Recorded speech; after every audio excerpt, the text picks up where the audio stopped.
You're listening to episode 58 of Have the Nerve. My name is Susan Wood, and on this episode, we meet Kat Yee and Luke Spencer. Hi, my name is Kat Yee. I am an exercise physiologist with NeuroMoves.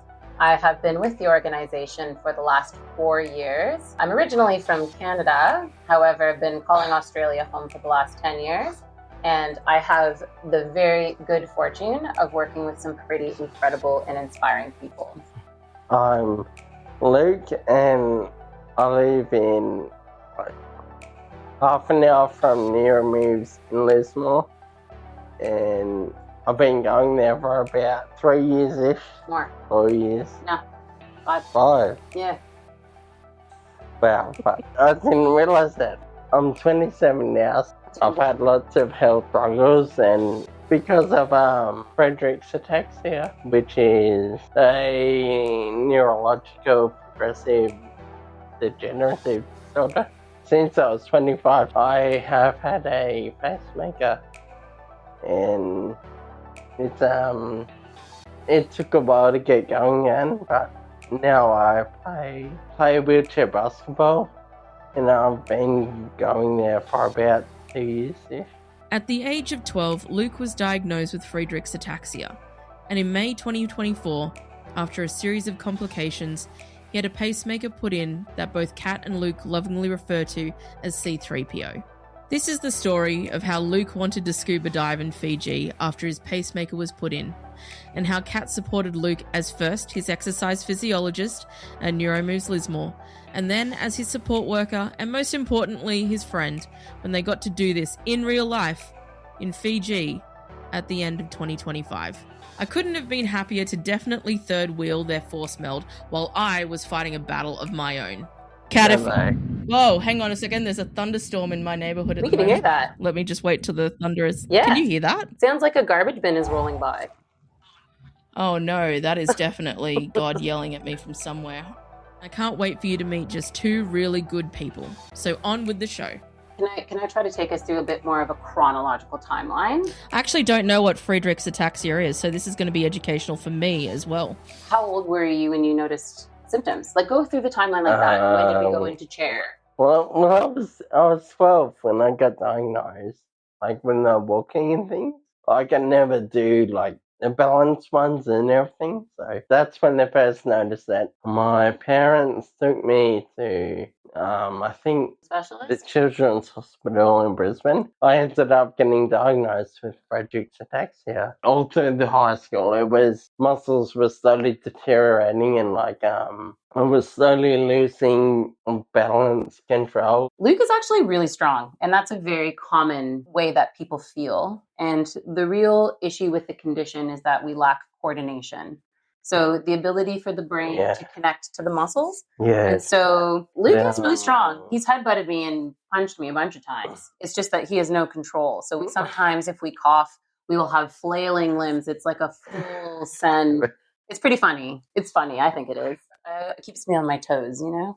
People don't realize how it's not just our muscles like in our legs and our arms. It's also the muscles of our speech, the muscles of our eyes, the muscles of our hearing, and the biggest muscle, not the biggest muscle, but the most important muscle, the heart. So a lot of Fredrich's Ataxia people have congenital heart issues. So we started using wheelchair full-time at 19. We had a really long hospital stint in 2022, which was around when Luke first started. In 2024, actually before that, we were having problems with atrial fibrillation. What does that mean? Oh, yeah. It's basically when the coordination of the muscle in the heart's contraction. I guess sorry, I probably said that better. It's the coordination of the contraction of the heart, because the heart's a muscle. And so it basically tremors, I guess is a really simple way to say it. But it's brutal, you know? It feels like stressful. It's yeah, my heart rate had gone up to like 160 or something. Which is crazy. Crazy high. For a whole day, and then it just all of a sudden dropped back down again. And it was all over the place. Yeah. And like to put that into perspective, because as an exercise physiologist, I'm a science nerd. When we look at people's heart rate max, right? 160 is quite high. So as a 40-year-old person, my age predicted heart rate max is like 181. Oh, because isn't it like 220 minus your age or something? Exactly. Yeah. There are actually more specified equations for different conditions in different populations, but we'll just generalize and say that for illustrative purposes. So, like, let's use myself, for example. So my age predicted heart rate max is 181, and I have to be working max effort. So, and I might not even get there, and I have to do it for a long time. So for me to get to 181, just to give, I guess, perspective, I have to be full speed sprinting as hard as I can for maybe 5 or more minutes. So for him to go from like a resting heart rate, which is like around 80 to 160, that's double that. And considering that we're quote unquote sedentary, which I hate, by the way, I hate that wheelchair users are considered sedentary, but by definition, I guess. It's extreme, and it's anxiety provoking. Yeah, you're good. It's there. I thought it popped off. Nah, it's there. But yeah, so you can imagine what that would experience, or at least I can imagine what that experience would be like. To have your heart rate go that high out of nowhere. So that had been happening for a couple of years after the hospital stint, and then in May of 2024, we had to get a pacemaker. Yes. We are Star Wars nerds.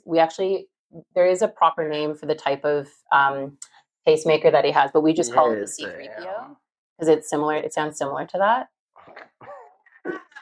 Yeah. CRTD, yeah. Yeah, CRT. Oh, you know. Okay. I just call it the C3PO. So as Star Wars nerds, which trilogy is better? Oh, I can't speak because Luke has much hate towards my opinion on this subject matter. He's the authority. Luke, what trilogy is better? He's laughing because we've had lots of like debates about this. Well, me and my spot worker actually went to Supernova last year. One of the guests was John Boyega, and that question was asked to him, and he answered it as like, so the prequels would be Revenge of the Sith. In my opinion, it would be Revenge of the Sith, and then the originals would be Empire Strikes Back, and then the sequels. Just not a fan. Yeah, and then those other ones. Not a fan of Disney. He's not a fan of the Disney takeover. Whereas I'm more whimsical, and I just love the story. If I had to pick that, it'd be the what's it called, the first one. The very first one. Number 7, yeah. Yeah. Oh, that just confuses me. Oh, The Force Awakens. Yes. All right. Okay. So now that we've all established that we love Star Wars and you have C3PO in yourself. When I die, I want to get the pacemaker taken out and put proof that Luke Spencer has a heart. The pacemaker was the beginning of our journey, and I like to refer to it as our level up, because that month of May was a big month. Luke usually participates in Lend Us a Muscle, which is the main global charity fundraiser for Fredrich's Ataxia to raise awareness. And usually Luke would participate, but because we were awaiting in the hospital to get the pacemaker, he had it put in literally on the last day of May. He had asked me and our team in Lismore, our NeuroMoves team in Lismore, if we would participate in the fundraiser for him. And we did, and we smashed it. We raised, I can't even remember, it was like $4,000 or something. That's awesome. Like that. I love that. And then it all ended up. I think it was more than that. And then I think that was just like the beginning of the end for us. And then when we got out of hospital, this is how he's told me the story. We decided that we wanted to do things with our life. What made you decide to go to Fiji? Yeah. When I was in hospital, I was thinking, I just want to go to Fiji. After everything that's happened, I just want to go there. Had you been before? Yeah, 10, 15 years ago, but I wasn't in the wheelchair then. So in the background, at this point, I wasn't attached to this project, but they were planning and looking for accommodation, and they were doing all of the legwork, really. Yeah, you just you're the tag along. I just showed up. That's not true. You invited me. You invited me. Yeah, but, I did. Originally, we had kind of ideas of like one of our usual support workers coming with us, but she fell pregnant. And so that's when Luke asked me if I would be interested in going. You were the fourth. I was the fourth. Ouch. As soon as Luke told me that he wanted to go to Fiji, I was like, what? That's cool. Great vacation. What are you going to do in Fiji? And he's like, I would like to go in the ocean.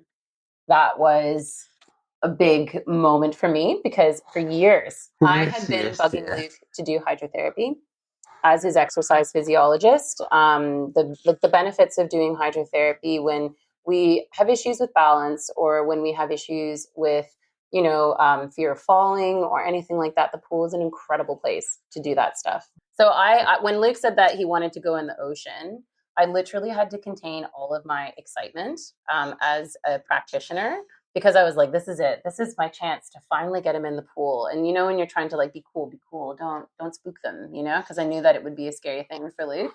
I was like, well, maybe in our sessions we start doing some hydrotherapy and get ready for it. Have you considered what being in the ocean is going to be like? And yeah, we were still doing home visits at that time. So it was great because we got a chance to like just sit and wrap it out as we do, And then I think that there's a couple moments as we started talking about it more and more where Luke's eyes got a bit wide and he was like, oh my gosh, actually, what did I sign up for?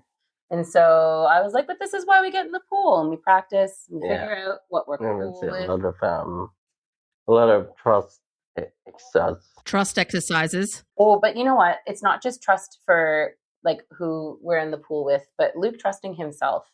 That was one of the main things that we worked on. Because like, we go in the pool leisurely with mom and, dad and family, and that's cool.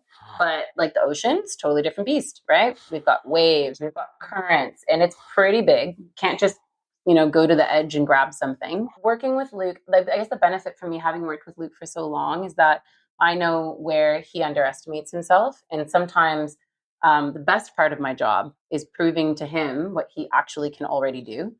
Right? I love that. Yeah, it honestly, and I always say to him, I'm like, you can say I was right. And he never does. He rolls his eyes. He's king. He's rolling his eyes now. Yeah.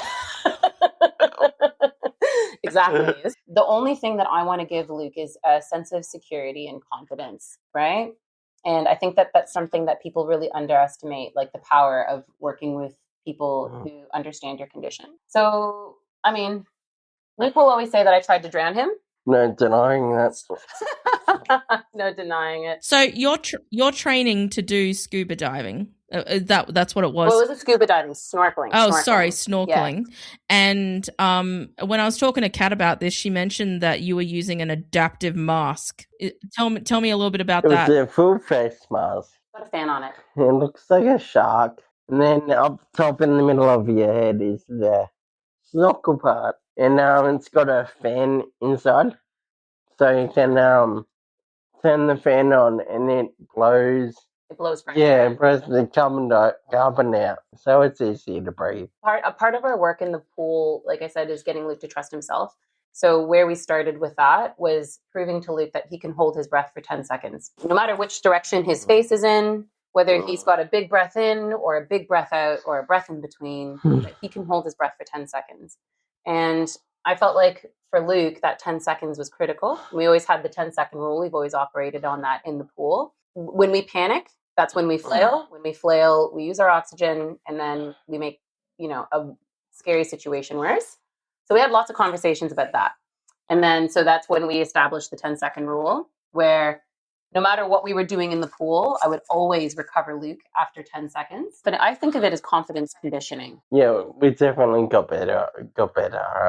Over time, the more confident I got, the longer I can be underwater without needing to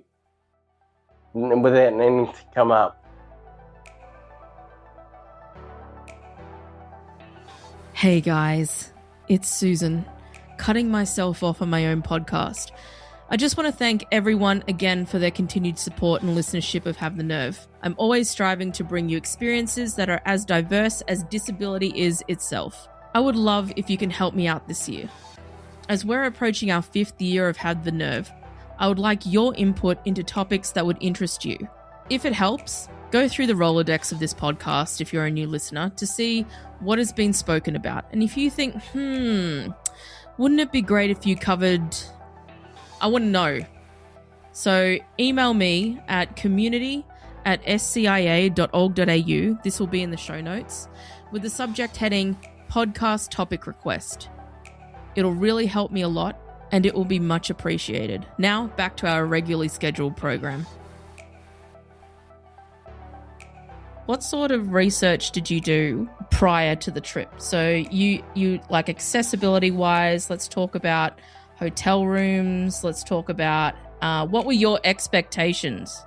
I didn't really have expectations, you would say. Like, we researched most accessible places, the same Fiji, for a wheelchair user. The Shangri-La, which we stayed at. Shangri-La has a beach wheelchair. We called the resort quite a bit to ask for photos, and they sent us photos of the bathroom and how big it was, and they assured us that they previously dealt with people that Wheelchair users. yeah,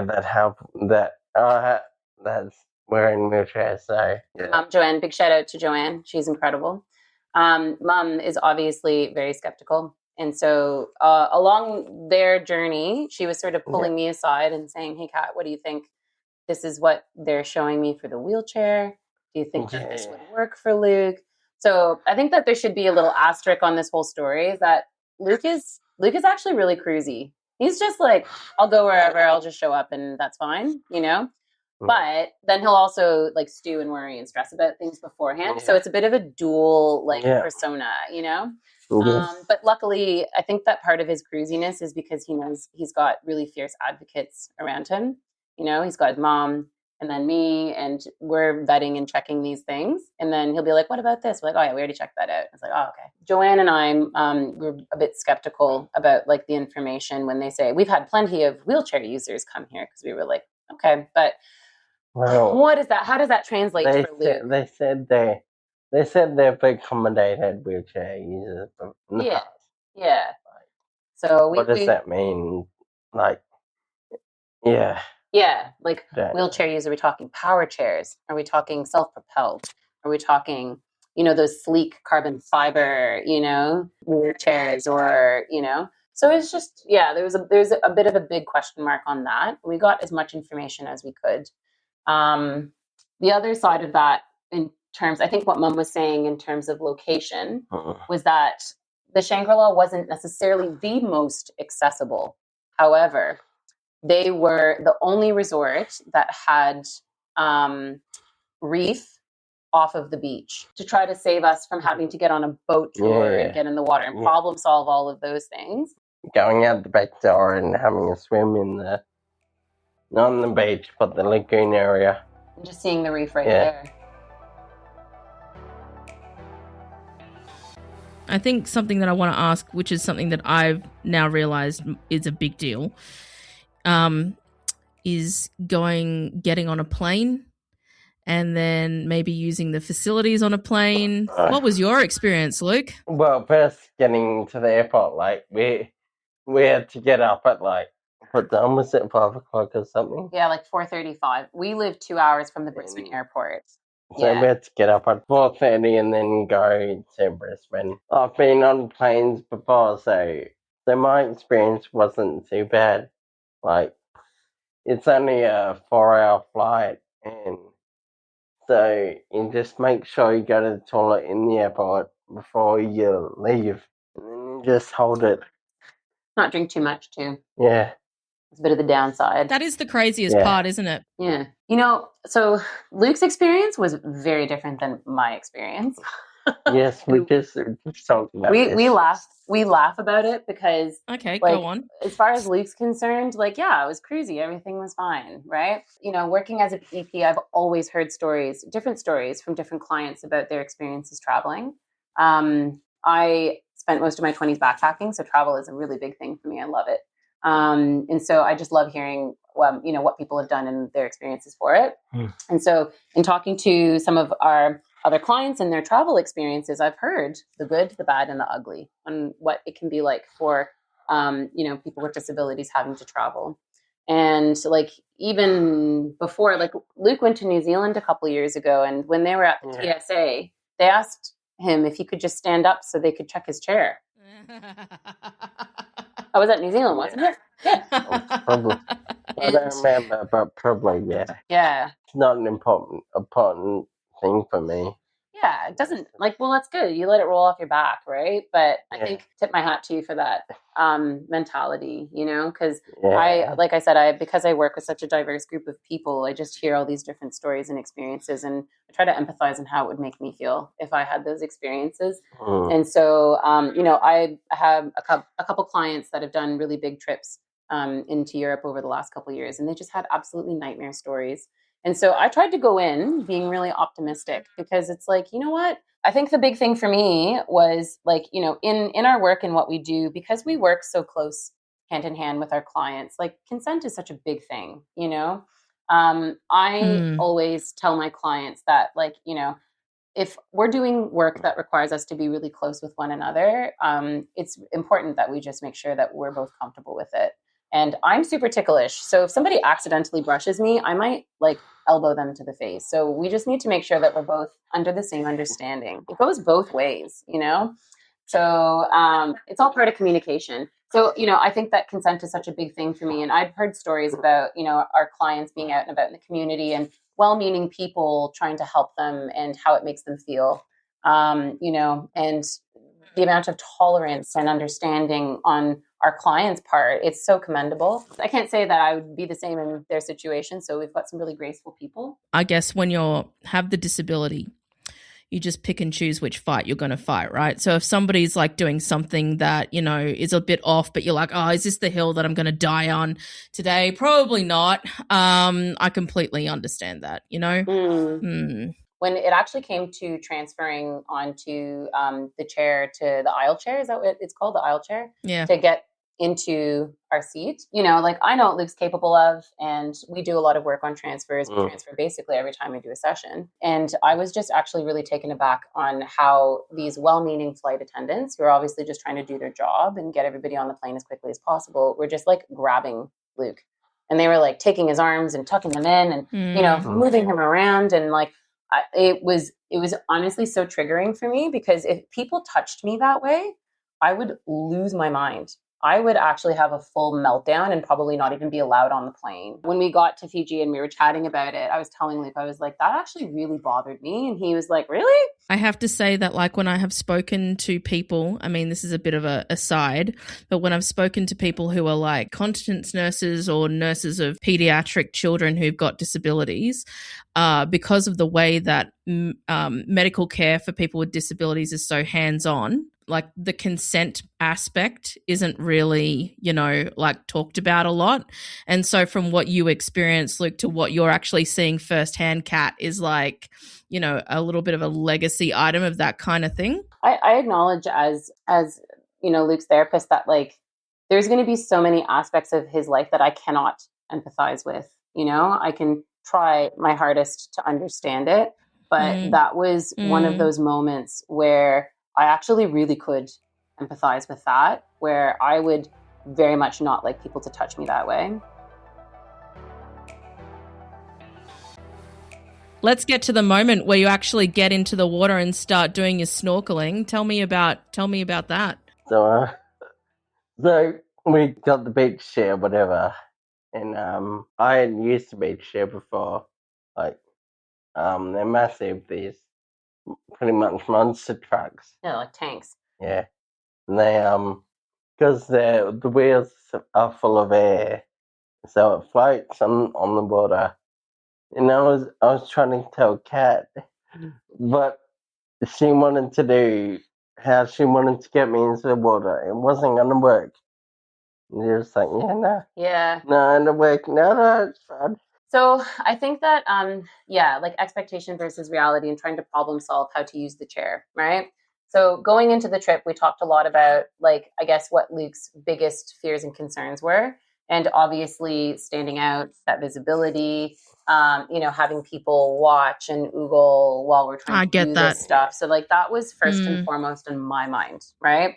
Luke had said to me that like, what he would really not want to happen is to have like random people trying to help. And we've had this conversation before because I'm 5'1", I'm petite, I'm strong, I'm a teapot, I'm short and stout.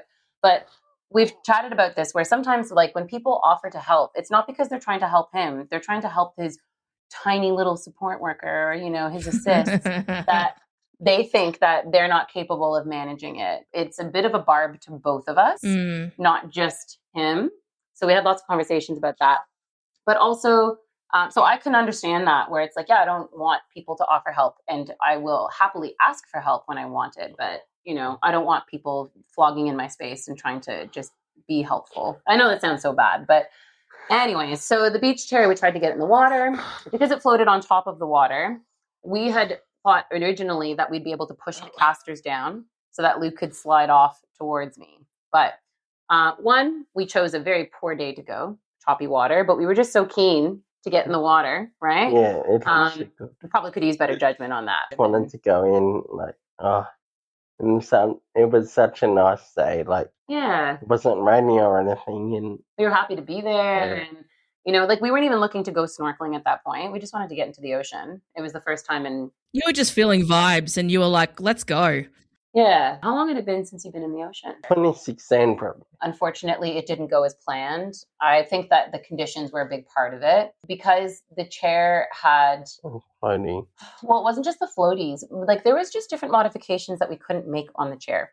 Like we couldn't take the footrest off. We couldn't, we couldn't do the modifications that we would like to. Until we realized how to. Sorry? Until we realized how to do them. Yeah, look, and that was very much a trial by error thing between the two of us. We like to muck around and find out sometimes, I think that's the best way that we learn. And trust me, we learned that day that the beach chair was not for us. So, so we got a undies full of sand. So basically, like I'll save you all the dirty details, but we tried to problem solve the chair. We ended up just dumping him out of the chair, which he caught a bruise on the side trying to do that. Oh, yeah. Yep. We got on the water and we were like, oh, that was an ordeal. And then of course, because we were trying to sit like in that sort of ideal picturesque, we'll sit on the sand and let the waves roll over us, except it was us getting pummeled by the waves. Soft waves. Like legs overhead, back somersaults. Mom's like 2 meters to the left. Were you expecting the waves to be that strong? You know what? I don't know why, but they were really little, but because we were trying to sit. Yeah. You know what I mean? Like if we were. And the balance was off anyway. Oh yeah. I think my balance is off because I was trying to make sure that your balance was good. Yeah. But because I had my hands on you, it was like all of my core strength not to go backwards. Yeah. And then I think what we ended up doing was a bit of a koala cuddle. I ended up sitting behind Luke as his backrest, and then I had my hands behind me, so it went sort of like a stacked sort of way. We made the most out of it, and it was something that we laughed about, but I think it was good that we problem solved that on the first day, because then afterwards we had that conversation of like, okay, to get to our goal, to get to where we want, where we both feel safe and comfortable, how can we do this? And so we ended up doing what kind of... I sent you on a scouting mission. Around the island to find a good spot for me to go. Yeah. And we didn't find a good spot. And like around the corner from where we were staying. Different part of the resort.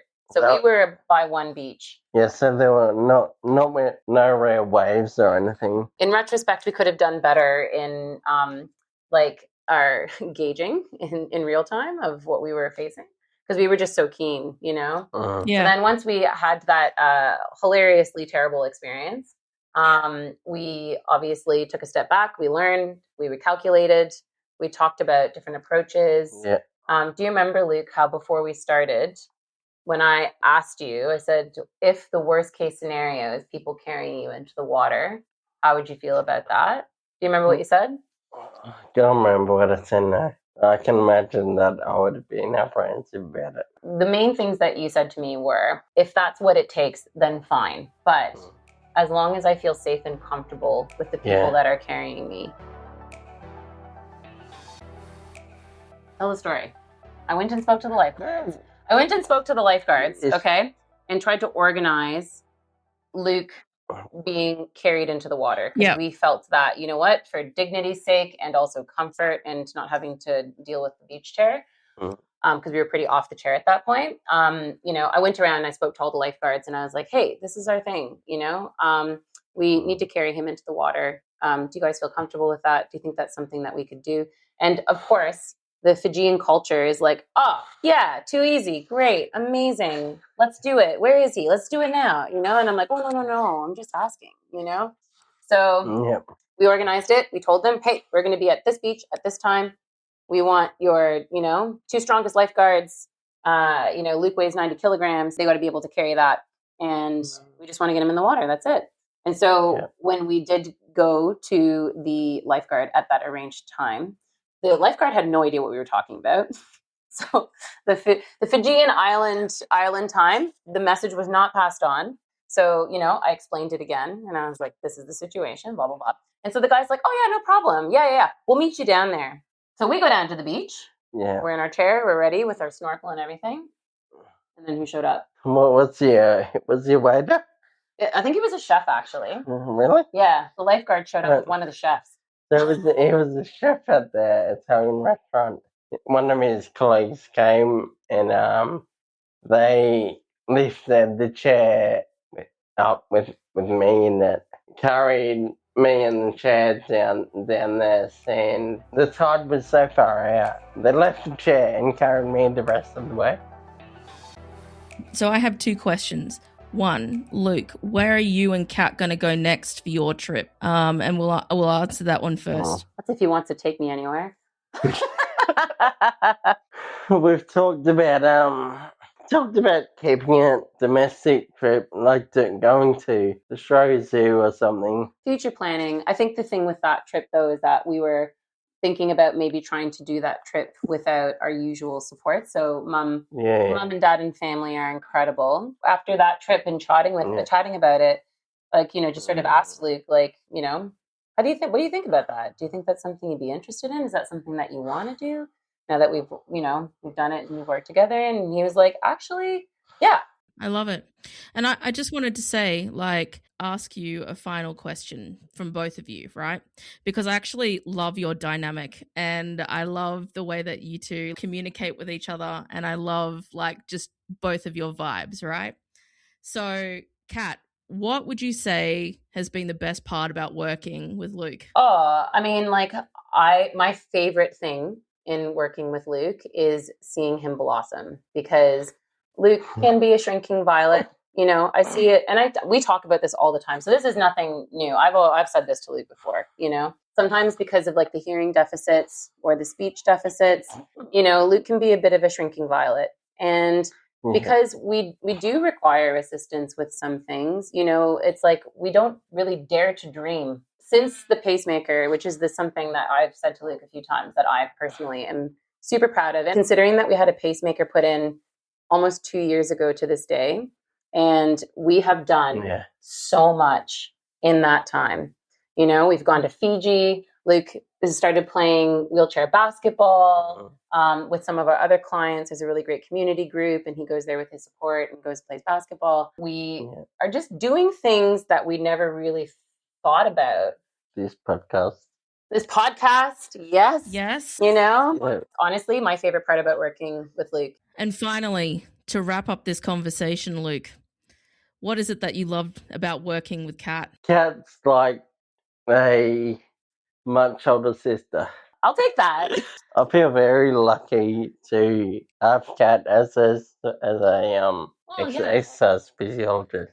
I'm very lucky, but the thing is, like, Fiji's always been one of the places where she wants to go. looking back on it, I can see that I was so lucky that they said no and Kat said yes. They wouldn't have done things Kat did. I'm very grateful. Just the EP touch, like knowing it's friendship too. Friendship too. The trust and the trust. Yeah. I love that. Like I said, I love your dynamic.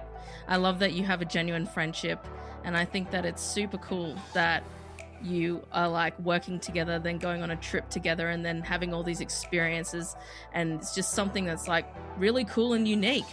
Thank you so much for letting us tell our story. So many cool things to talk about, like with that trip was so good.